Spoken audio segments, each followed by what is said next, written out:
Good morning, students. In the last class, I explained the main features of the intermediate goods and the final goods. ठीक है, तो आज हम इसी topic को दोबारा कंटिन्यू करते हैं. एक बार रिकैप्चुलाइजेशन करते हैं हम लोग कि suppose what is the difference between the intermediate goods and the final goods. तो obviously first you write the meaning of the intermediate goods and the final goods.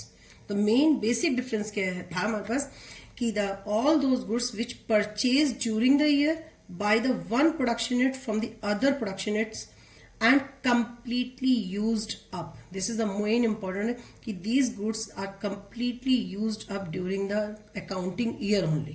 Clear हो गया? Or you purchase for the resale.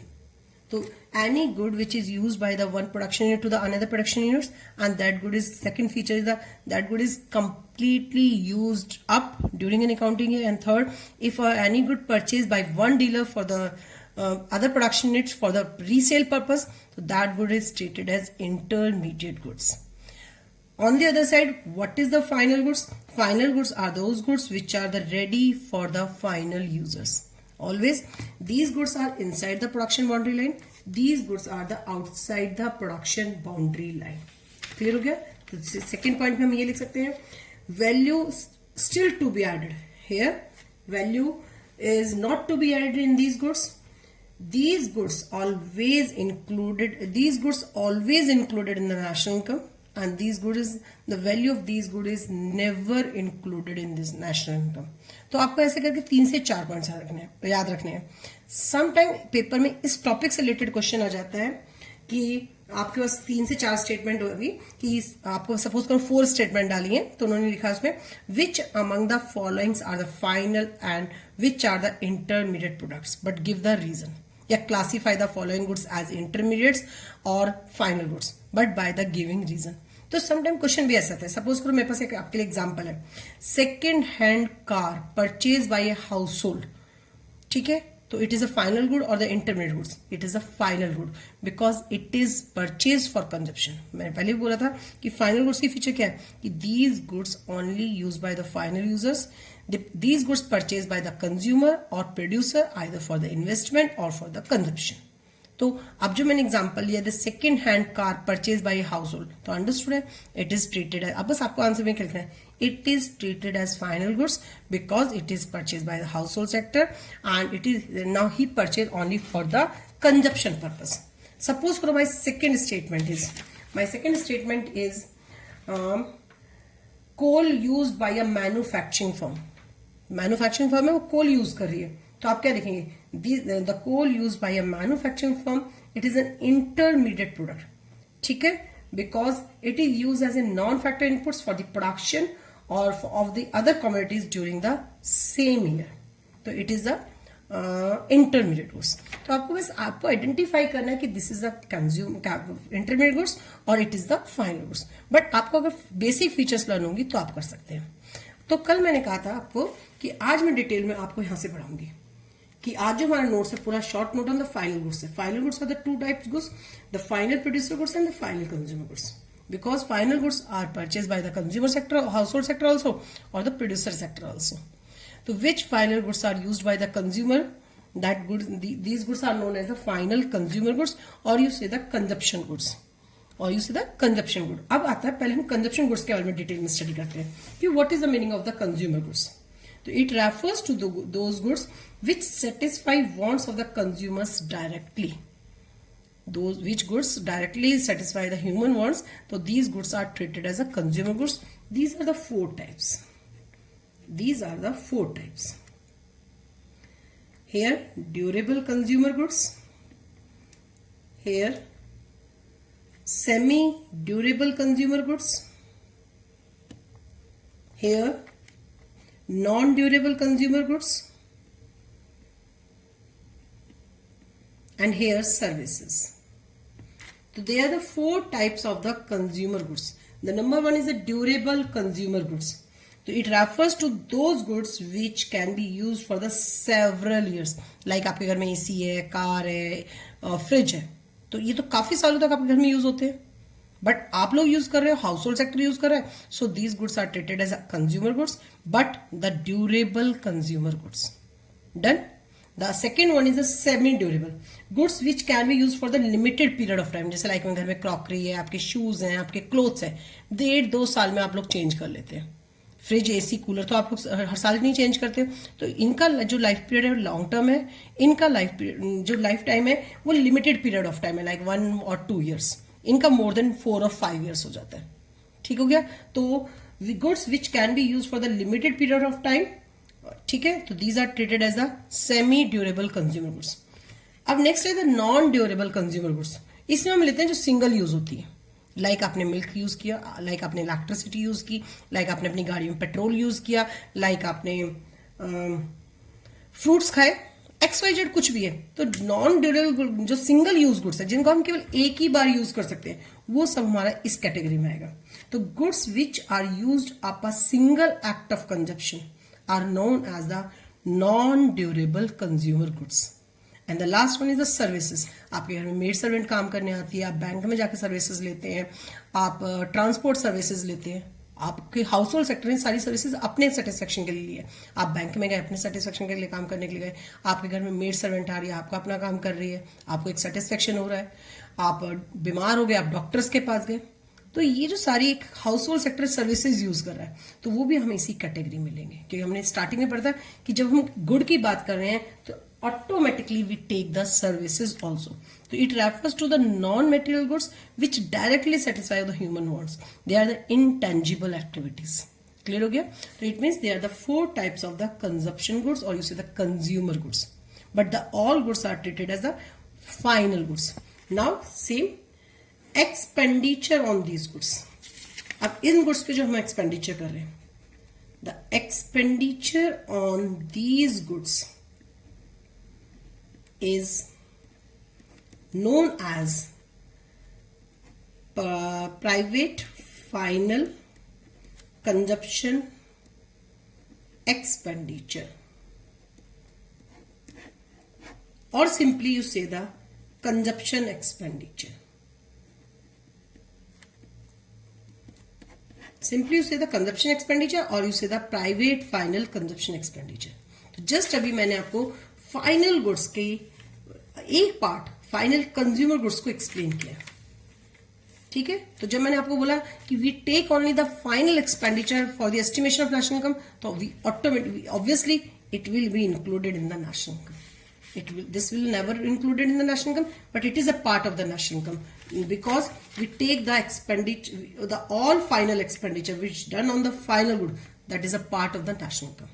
Now come to the point, final producer goods, technically term is the capital goods.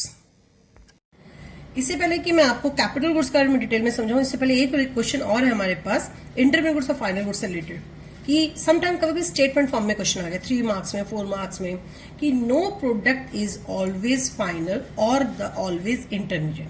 ठीक है, now statement डाल दी inverted commas में, कहा do you agree with this statement, comment, explain. तो आप सीधा लिखेंगे यो yes I agree with this statement, कि कोई भी गुड हमेशा फाइनल नहीं हो सकती, हमेशा वो इंटरमीडिएट नहीं हो सकती। That is depend on the कि किसने और किस पर्पज के लिए खरीदी है।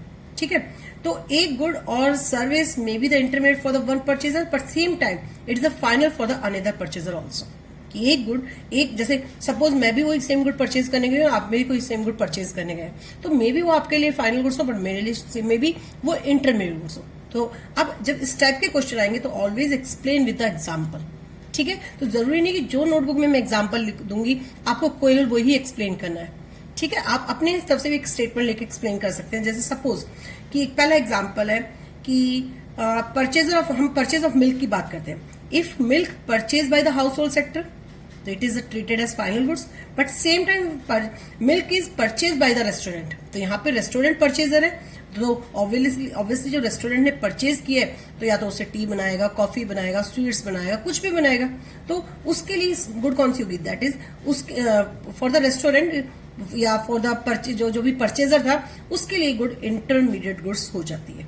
ठीक है, now the same time the services of a self employed mechanic, कोई सेल्फ एम्प्लॉयड मैकेनिक है, अगर उसकी सर्विसेज हम एक हाउस होल्ड सेक्टर ने यूज की है तो उसके लिए इंटरमीडिएट गुड्स है।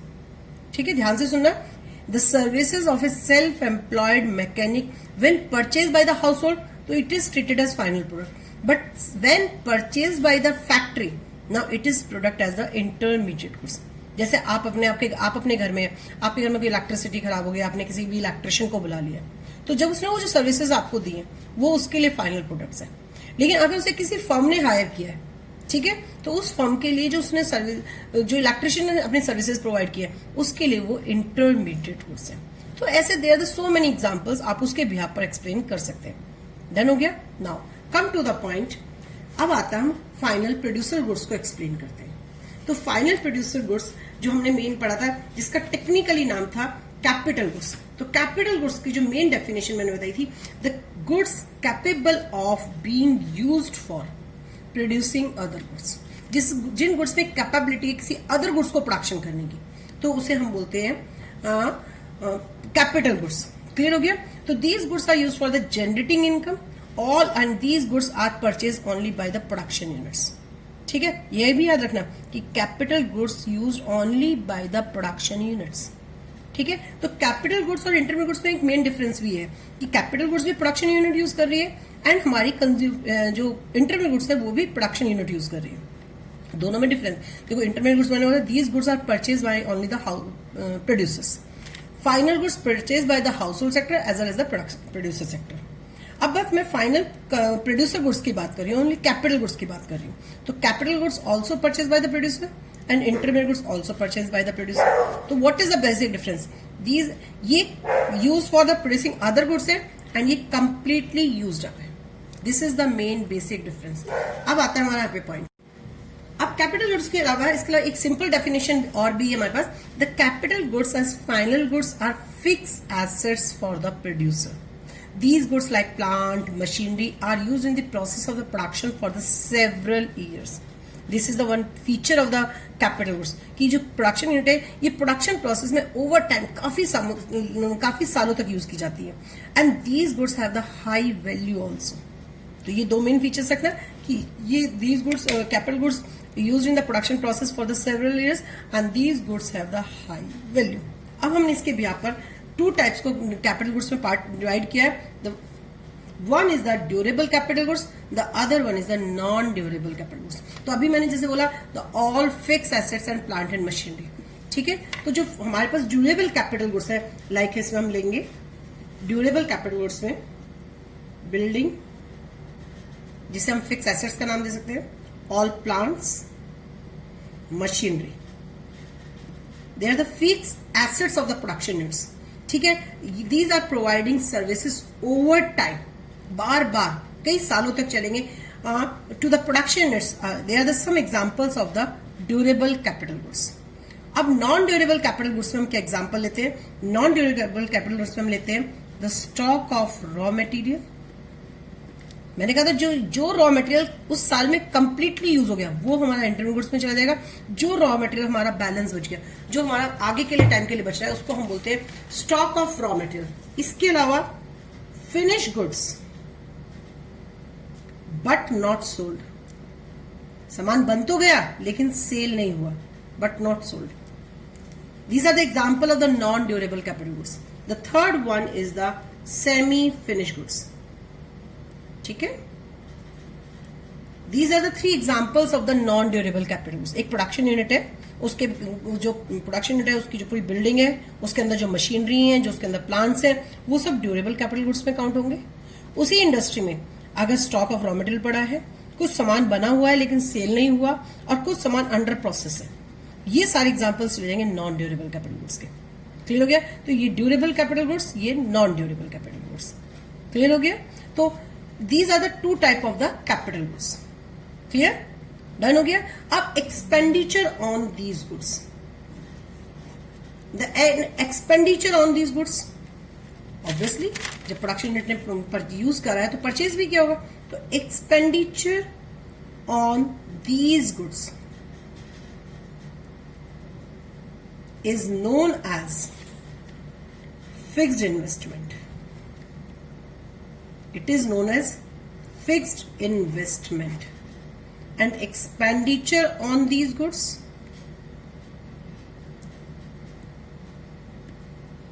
is known as inventory investment. inventory investment, or you say the change in stock. Done. Expenditure done on capital goods, durable capital goods, that is known as a fixed investment. Expenditure done on the non-durable capital good, that is the inventory investment, or you say the change in stock. And the sum total of this, इन दोनों को मैंने plus कर दिया. The sum total of this is known as the investment expenditure. This is known as the investment expenditure. Once again, final goods two types: final consumer goods, final producer goods, final consumer goods. Expenditure done on the final consumer goods is known as the final consumption expenditure. Expenditure done on the final producer goods. Expenditure done on the final producer goods, or you say the expenditure done on the capital goods, that is known as the investment expenditure. और अगर मैं अब इन दोनों को plus कर दूं, clear हो गया? इन दोनों को मैंने प्लस कर दिया. It is known as the final expenditure, which is always included in the national income. It is always included in the national income. What is the final expenditure? Expenditure done on the final goods. That's all. Clear? But अब इसमें छोटे छोटे points हैं. जैसे simple सा एक point है. अभी मैंने बोला machinery, fix assets, plant, these are the capital goods, durable capital goods. Done हो गया. But in the defence case की बात करती हूँ. जब हम डिफेंस केस की बात कर रहे हैं तो डिफेंस के पास भी वेपन्स हैं, डिफेंस के पास भी मशीनरी है, डिफेंस के पास भी व्हीकल्स हैं. तो फॉर द डिफेंस ओनली एक एक्सेप्शन है, only for the defence purpose these goods are treated as a intermediate goods. उनके केस में हम इनको कैपिटल गुड्स की कैटेगरी में काउंट नहीं करते. याद रखना, जरूरी नहीं है कि कि मैम आपने तो भी कहा था intermediate goods only single use goods होते हैं, कि प्रोड्यूसर उसको एक ही बार यूज करता है. आपने इंटरमीडिएट गुड्स को वो बताया था. आप जो लंबे समय तक प्रोडक्शन प्रोसेस में चलते हैं आपने उनको कैपिटल गुड्स के नाम लिया. तो ऐसे तो डिफेंस के पास भी बहुत सारी मशीनरी है जो लंबे समय तक चलती है. लेकिन बेटा केस है कि हमने एक्सेप्शन केस देखे ओनली इन द डिफेंस के केस में. तो जितनी भी हमारे पास ड्यूरेबल कैपिटल गुड्स है उन सबको हम इंटरमीडिएट प्रोडक्ट्स से मिलेंगे. जैसे the weapons of the destruction such of the like missile, rocket bomb, equipment needed to the deliver from such as vehicles. जितने भी उसका रॉकेट्स है, मिसाइल है, वो भी हमारे इंटरमीडिएट गुड्स में है. जो उसने अपनी सर्विसेज अपने ट्रांसपोर्ट के लिए व्हीकल्स परचेज किए हैं, ठीक है, जो टैंक्स है, मिसाइल कैरियर्स है, वो भी सब हम इंटरमीडिएट गुड्स में लेंगे only for the in the case of defence purpose. Done. This is the one most important question. ध्यान. अब इसी से रिलेटेड एक नेक्स्ट क्वेश्चन है कि all producer goods are the capital goods. Once again, all producer goods are capital goods. Again question. अब ये बोलेंगे सेम टाइम जल्दी से बच्चा आंसर देगा. Yes ma'am, all producers goods are the capital goods. No मेरे बेटा. ठीक है. All final producer goods are the capital goods. It is right. But all producer goods are the capital goods, this is the false statement. ठीक है. Because अब एक confectioner है, उसकी जो शॉप है, ठीक है, उसके बाद जो गैस का स्टोव है, वो उसके लिए ड्यूरेबल कैपिटल गुड्स है. लेकिन जो मिल्क खरीद रहा है, जो स्वीट शुगर खरीद रहा है, वो उसके लिए इंटरमीडिएट प्रोडक्ट्स है. ठीक है. तो एक कन्फेक्शनर है या रेस्टोरेंट वाला है, ही इज अ प्रोड्यूसर. अब वो प्रोड्यूसर जो भी चीजें यूज कर रहा है, the all goods are the producer goods. But out of them जो मिल्क है, जो स्वीट है, शुगर है, जो ड्राई फ्रूट्स है, वो सिंगल यूज गुड्स है. तो उसको हम इंटरमीडिएट गुड्स की कैटेगरी में डाल देंगे. But it is use by the producer. But जो गैस स्टोव है, जो उसकी बिल्डिंग है, वो उसके पास फिक्स एसेट्स है, तो वो उसके फाइनल प्रोड्यूसर गुड्स है. वो उसके लिए ड्यूरेबल कैपिटल गुड्स का काम कर रहे हैं. ठीक है. तो ऐसे जैसे एक टेलर है, ठीक है, तो टेलर इज अ प्रोड्यूसर. अब दूसरा बच्चा एक्सप्लेन करता है इसको कि मैम एक टेलर है, tailor purchase a cloth for making a shirt. तो क्लोथ से एक बार में शर्ट बनाएगा, तो क्लोथ सिंगल यूज है, तो उसके लिए क्लोथ इंटरमीडिएट गुड्स है. लेकिन जो उसका सिलाई मशीन है, स्विंग मशीन है, वो उसके लिए कौन सी प्रोडक्ट है? फाइनल प्रोड्यूसर गुड्स है. लेकिन चाहे वो स्विंग मशीन है चाहे क्लोथ है, both are the producer goods. in this example. So, but all goods are, but the machine is not the intermediate goods and cloth is not the final producer goods. Done हो गया. तो all producer goods are not the capital goods. इसको हम ऐसे explain करेंगे. Clear हो गया. और इससे रिलेटेड छोटे छोटे बहुत सारे स्टेटमेंट्स हैं. Done. Now the next point, यहाँ पे अब इसी से रिलेटेड एक हमारे पास न्यू क्वेश्चन आता है. पहला क्वेश्चन था जो हमने यस्टरडे क्लास में पढ़ा, meaning of intermediate goods, meaning of the final goods, the difference between the intermediate and final goods. आज का स्पेशल क्वेश्चन था right a short note on the final goods. उसमें से भी नया question, right a short note on the what is the meaning of the consumption goods and explain its types. What is the meaning of the capital goods, explain its types. अब इसी से related new question rise होता है, write a short note on the investment. What is the investment? Investment क्या है आपकी निगाहों में? तो आप सीधा से कहेंगे कि मैम ये है, हमने जमीन खरीदी तो वो इन्वेस्टमेंट है हमारा, पापा ने एफडी करा रखी है वो हमारा इन्वेस्टमेंट है. अब हम इसको इकोनॉमिक सेंस में लैंग्वेज में पढ़ते हैं. Addition made to the stock of. अब मैं आपको एक्सप्लेन कर रही हूं यहाँ पे कि इन्वेस्टमेंट क्या वर्ड है. डन. हम इन्वेस्टमेंट के बारे में पढ़ेंगे, ध्यान से देखना. अब नेक्स्ट क्वेश्चन मेरा आज की क्लास का है कि right a short note on, write a short note on capital formation. This is a technically name of the investment. Investment is a familiar word. Investment is a familiar word. अगर main word बात करें तो that is a capital formation. ठीक है, main word जो हमेशा paper में आएगा that is a capital formation. तो सिंपल सा आंसर है addition made to the stock of capital during a period is called investment.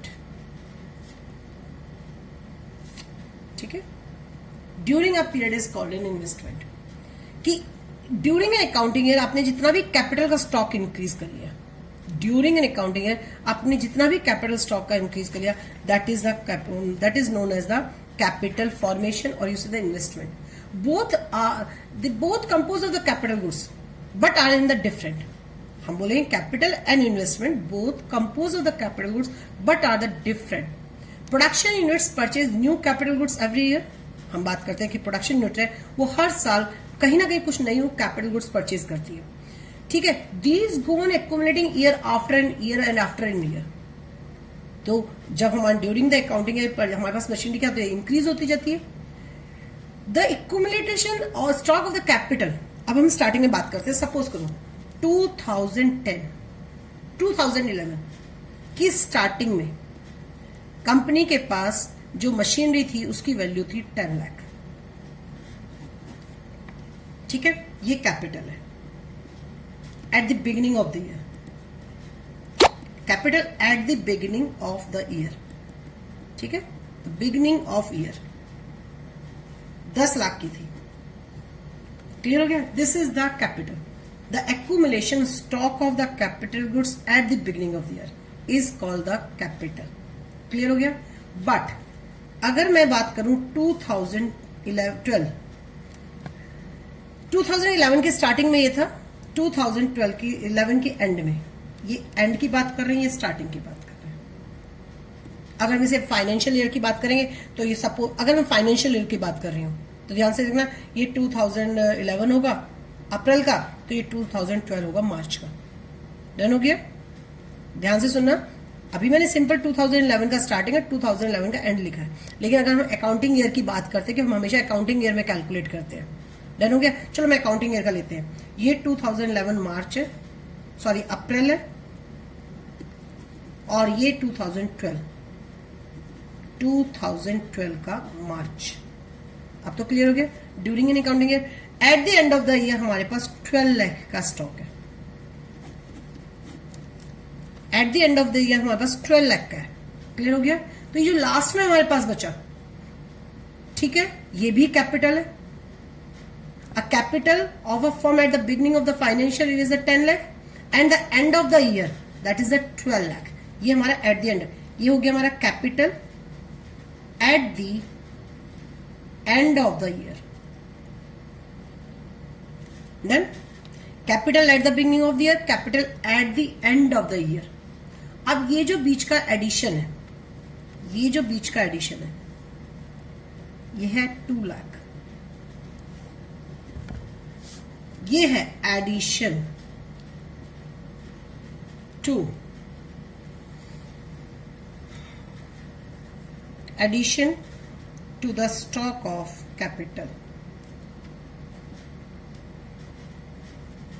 addition to the stock of capital कितना है, by 2 lakh, it is the investment। Clear? अब paper में question आया, write a short note on the capital formation. ठीक है, तो expenditure done on the capital goods is known as the capital formation.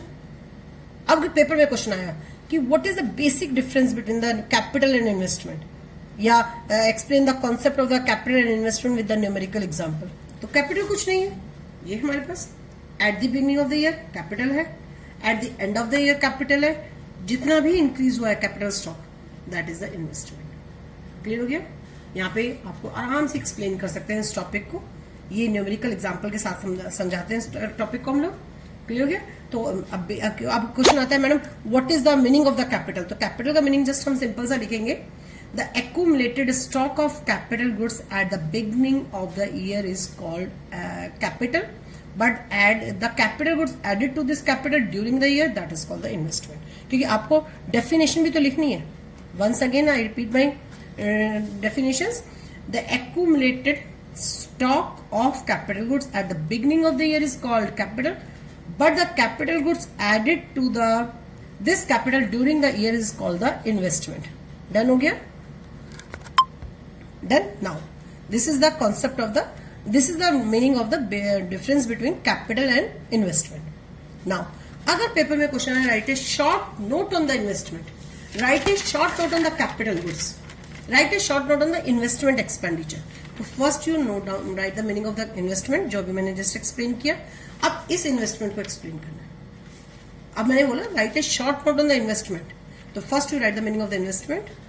अब इस आंसर को हम यहां से उल्टा लेके चलेंगे। इन्वेस्टमेंट का meaning, it has the 2 types, it includes the 2 types. ठीक है, it comprises the 2 expenditure, the fixed investment and the inventory investment. Fixed investment means expenditure done on the durable capital goods, and the inventory investment, it means expenditure done on the non-durable capital goods. Once again, अगर paper में question आया, write a short note on the investment expenditure. First you write the definition.